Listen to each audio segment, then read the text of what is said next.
Hello aspirants, welcome to Concept Desk. In the previous video, we had initiated our discussion on reading comprehension, where we had discussed what are the skills needed, the to-dos and not to-dos, etc.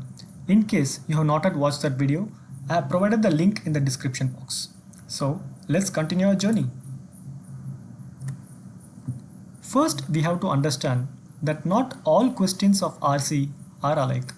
There are different varieties and half the work lies in identifying which variety it falls under and how to solve these questions. Questions under RC can be determined based on two criteria. The first one is the passage itself, whether it's an easy passage or a difficult passage. And second criteria are the questions that follow these passages, if they are easy or difficult. What do we mean by easy or difficult? Well, let's see that now. The first type is type A. In this type, the passage is easy. That is, the passage will mostly be of a story or a description in very simple and straightforward language. When we read the passage even once, we can understand what is the content of the passage and what the author is trying to say. And the questions that follow this passage also will be straightforward. That is, it will be directly linked to the passage. They will not be derived and they can be answered pretty easily.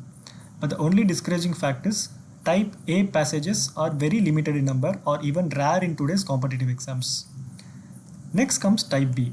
In this type, the passages will again remain easy. They'll be simple and straightforward to understand, but the questions that follow these passages will be derived from the passage. What do we mean by derived? We may have to find an answer for synonym or antonym of some phrase which are not so common. Or secondly, we might have to guess what is the tone or tenor of the author. Or the options provided for the questions will be pretty much alike. We'll have to distinguish between the options and select the best choice. So we will not lose any time in reading the passage, but we will have to spend some more time in answering the questions. The next type comes type C.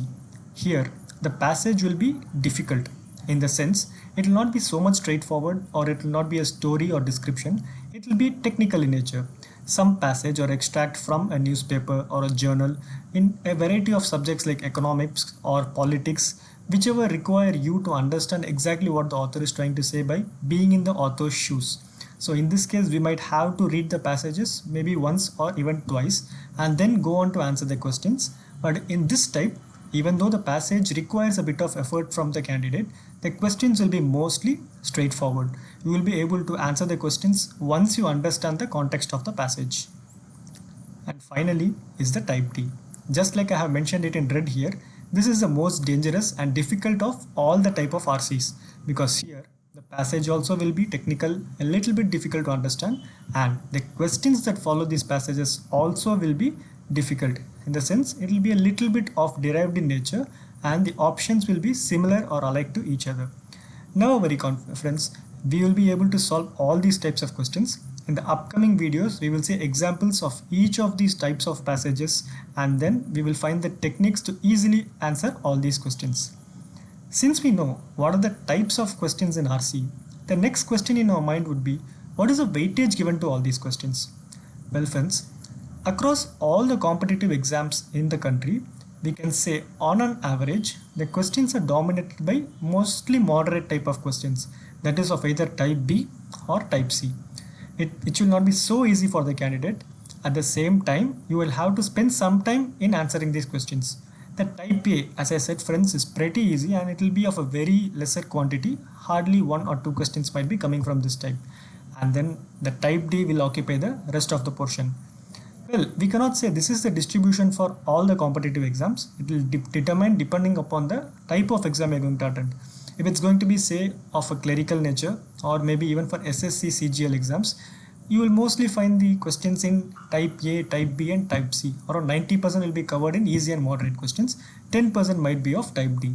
Whereas in exams such as the Union Public Service Commission's exams or the CAT exams, the difficult and moderate category will have a higher weightage. Difficult might be even some 30 to 35% and moderate might be around 50%. Other 5 to 10% will be given for easy weightage. Never worry friends, we will be thorough in understanding and solving all these types of questions no matter whichever exam you are going to attend. So once we identify these types of passage, how do we answer the RC? There are two common methods which most of us will be aware of. how to solve these questions, but here we are also going to learn which method to apply to which kind of questions. The first method is to read the passage entirely first and then proceed to the questions. That is, we'll start with the passage, read it entirely from top to bottom, understand the context, understand the main and sub points as we had discussed in the previous video, and then we will move on to the questions. We have to see what are the pros and cons of this method. The pros is that since you are going to read the passage thoroughly, you will absorb the essence of the passage totally in your first read. You will be able to understand what the author is trying to say in terms of content and also what is the tone of the author. By reading this, you will note what is the main point and supporting points. So you will have a very good hold of the passage. Subject wise, you will exactly know what the passage is trying to tell you. But the cons are going to be if the passage is going to be pretty long, like how we saw in the last time. For the longer passages of around 1000-1200 words, you will definitely consume some time, especially if the passages are going to be difficult. That is, if the language used in the passage is a little bit difficult to understand, you will take time in order to read and understand this passage. And since the passage is going to be very long, by the time you reach the end of the passage, you might forget what is the content. Then when you're going to answer the questions, you might again have to go back and read and reread the passages. So these are the pros and cons. So based on these pros and cons, we will quickly establish where to apply this method. So this can be used for shorter paragraphs. Like I saw in the previous video, RCs will be mixture of both short as well as long paragraphs.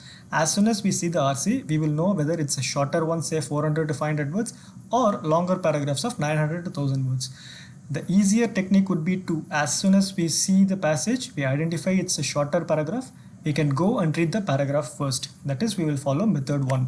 And it is ideal for type A and type C RCs. Earlier we saw what are the different types. So here we'll be able to solve it. Wherever the questions are going to be easy, we can use this type of solving. The other method is going to be the reverse. It's going to be, we are going to read the question first and then we are going to proceed to the paragraph. Well, what are the pros and cons of this? As soon as we read the question, we know what we need to answer. No matter what we do with the paragraph, even if we understand the concept 80% or 90% or 100%, our marks lie in how effectively we are going to answer the questions. So as soon as you read the questions, you will know what you need to find out in the paragraph and then you can jump to the paragraph. Since you know what you need to answer, at times it is not even required that you need to read the paragraph entirely from top to bottom. You can effectively use the skip and skim technique and then find out the exact portion which answers your question and utilize it directly. This kind can be used in case of synonym, antonyms or direct questions. But remember friends, if you have to understand the tone or tenor or an overall context, then definitely you will have to read the entire passage. That also comes as a part of the con. Since you're reading the questions first, you will be focused on answering only those questions and you will try and locate that particular subject of the paragraph. In this case, you might miss or you might overlook what is the overall tone and tenor of the para. Yes, you're going to retain only the question-wise requirement. So reading the paragraph in entirety and the overall context might be missed. So where can we use this?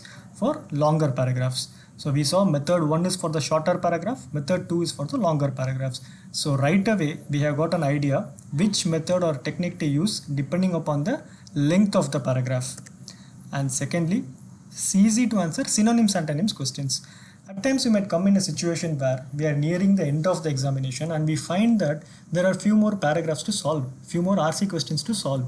So one, we get nervous and then we don't know which paragraph to go and attend and we skip all the questions altogether. Friends, if you are in such a situation, the best thing to do is to scan the questions first and see if there are any synonym antonym questions. If the passage and the questions are going to be easy, that is if they belong to either type A, type B or type C, the synonyms and antonyms will mostly be straightforward. Even if you do not know the meaning right away, you can quickly jump to the para, locate the particular portion and answer it. We will see techniques on how to answer this going forward, but in such a situation where you have a crunch of time, you have to go and answer the synonym and antonym questions based on this method, that is directly going to the questions. And again, it is ideal for type B and type D RCs. in these two types of RCs, you can follow the method 2. So friends, what we have learned to summarize is two things. First, identify whether the RC is of shorter length or a longer length. Point number 2, identify whether they belong to type A, type B, type C, type D. Based on these two conclusions, you will be able to assess if to use method 1 effectively or method 2 effectively. I hope you got this point. Definitely we'll be practicing this in paragraphs going forward, but do retain this in your mind. Now, we have seen what are the different type of questions that can arrive in RCs, and secondly, what are the methods available with us to handle these RCs. There is one simple technique that we can utilize for answering any kind of question in reading comprehension.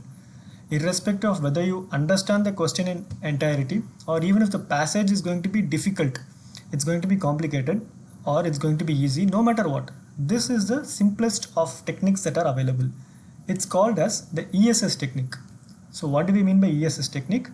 The full form is elimination, substitution, selecting the closest option. What do we mean by this? Friends, you read the paragraph and then you find that there are 4 options available. The first step you need to do is eliminate out all the unnecessary or irrelevant options. If the type of question is going to be either type A or a type C, where the passage is going to be easy, or even in a type B, you can find out of the 4 options, definitely 2 options will be irrelevant. You can immediately take them out. Even in case of type D, at least 1 option will be irrelevant. So the lesser number of options in our hand, the easier it is going to be for us. So right now we are left out with either 2 or 3 options. Next, of those 2 and 3 options, we need to substitute these options in the original place. What do you mean? Take for example, there is a question where we need to solve a synonym. We do not know the exact meaning. So out of the options available, we select the option and place it onto the exact word for which we need to find the synonym. And then we read the sentence in whole again. Whichever is going to be the best option, we select that, which brings us to the third step. In many cases, there will not be a direct answer. At least 2 options will be very similar or alike. You might feel that both of them can be substituted, so you will be unsure which to use. In this case, you are substituting both of those options to the paragraph, and whichever is the closest, you have to select that. Friends, let us take an example for better clarity. Okay, that is a very simple paragraph with us. I'll just read out the paragraph. Male lions are rather reticent about expanding their energy in hunting. More than 75% of the kills are made by lionesses who are in front, tensely scanning ahead, the cubs lagging playfully behind, and the males bringing up the rear.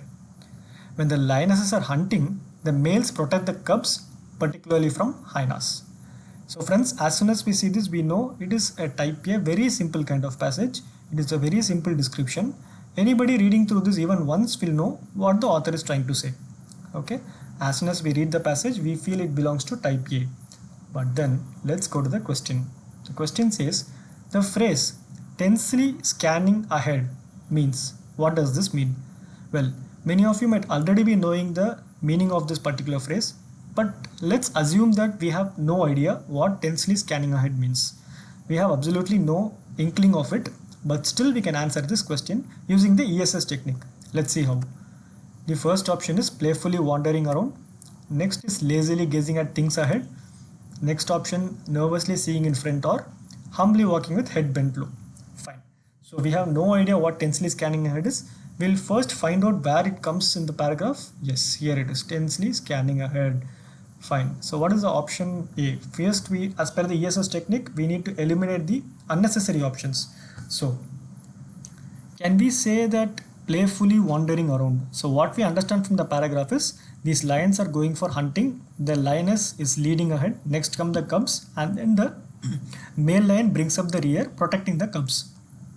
So can we say that the lioness might be playfully wandering around when you go for hunting? I don't think so. So logically, this cannot be the answer. Let's take it out. Yes, we have eliminated one option. Very good. We only have 3 options left. Option B says lazily gazing at things ahead. Okay, so it means she's looking ahead, lazily gazing around. Can it be possible? Fine. It might be, let's have it for now. Option C, nervously seeing in front. Again, this seems possible. Nervously seeing in front, which again we are trying to find out the meaning for tensely scanning ahead. So again, seeing in front, ahead is almost similar. Let's keep it for now.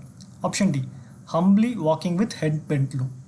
Again friends, here the lioness is going for hunting. So as per the context of the paragraph, it cannot walk humbly with the head bent low. So let us eliminate option D. Yes, two options out of the way. Now let's come to the next point number 2, substitution. So we have two options. Let us just substitute this and see. More than 75% of the kills are made by lionesses who are in the front. They are in the front, lazily gazing at things ahead or nervously seeing in front. Again, now comparing these two options, now we will have a better idea which option seems much closest to the paragraph. The lioness is going in front, it's going to hunt its prey. There are the cubs and male lion who are coming behind. When it is going to hunt, it definitely will be seeing in front, and it will not be lazy, it will be nervous looking out for the prey, at the same time seeing if they are going to be attacked by somebody else. So comparing these two options, we will see that option B does not seem to be possible. So finally we have only option C left, which is the correct answer. So I hope this has brought in clarity of how we can utilize the ESS technique. If you know the meaning, very well and good, it will become much more easier, much more simpler to solve. But even in the worst case scenario where you do not know the meaning or you do not know which option to choose, you can easily use this ESS technique to solve any kind of questions in RC. Finally, we'll have a look at a few preparation tips that will be helpful. Whenever you're going to read a paragraph during preparation, we have to read with a comprehensive view, try and get the meaning in entirety, look for the tone, tenor of the author, etc. Read with the overall, looking overall at whatever the author is trying to say. And friends, assess the structure of the paragraph. In most of the cases, there will be a very small introduction and then the subject line and maybe a small conclusion. It's not necessary that always it has to be this way, because in many of the exams there are extracts from journals or newspaper editorials where they will pull out a particular paragraph which may not have a beginning and an ending exactly. But still the content will be arranged in such a manner where you can see what the author is trying to say in the starting. Then he will be providing lots of supporting points followed by that, and then he will give a kind of conclusion where he is trying to finally end up with what he is trying to say. Once you assess the structure, you will know what are the main points and what are the supporting points, which will be helpful for you to answer the questions that follow. 3. Also, when you are practicing, you have to read from the author's point of view. The author is expressing something for us to understand. So rather than sitting on the other side and trying to read and understand what the author is trying to say, let's get into the shoes of the author and then see what he's trying to express. Once you start developing this technique, it will be very easy for you to understand what the passage is trying to tell you at the very first instance itself. You need not go and read and reread it again and again, because it will save you a lot of time. So friends, keep this in mind. You will not be able to achieve this technique directly. You need a lot of preparation, but once you keep preparing, having all these points in mind, it will be helpful for you during the actual exam. Reduce and remove halo effect. What do we mean by this halo effect? Friends, in some passages we can see the author will start the passage with a negative connotation. He will say something negative and then he will go on expressing his views on the other side. That will be totally opposite to what he had initially stated. But what we will do as a reader is, as soon as we see that the author has said something negative, we will get into the mindset that the author is opposing the particular point, and we'll be reading the passage with the same kind of mindset. Midway through, we will not be able to understand what the author is trying to say, because already we have inbuilt in our mind that the author is saying something negative, but in the actual paragraph the author will go on, he'll proceed in saying positive things. So there will be a kind of confusion that arises because of this. By the end of the paragraph, we will know absolutely nothing about what the author is trying to say, and then we have to go to the beginning. So if you read a negative point or a positive point at the beginning of the paragraph, understand it, but do not assume that it's going to continue in the same manner. Which brings us to the last point: reduce anticipation and prediction of content. These final 2 points are linked to each other, because many a times when we read the first point, we assume the entire paragraph is going to be of the same flow, the author is going to express in the same manner.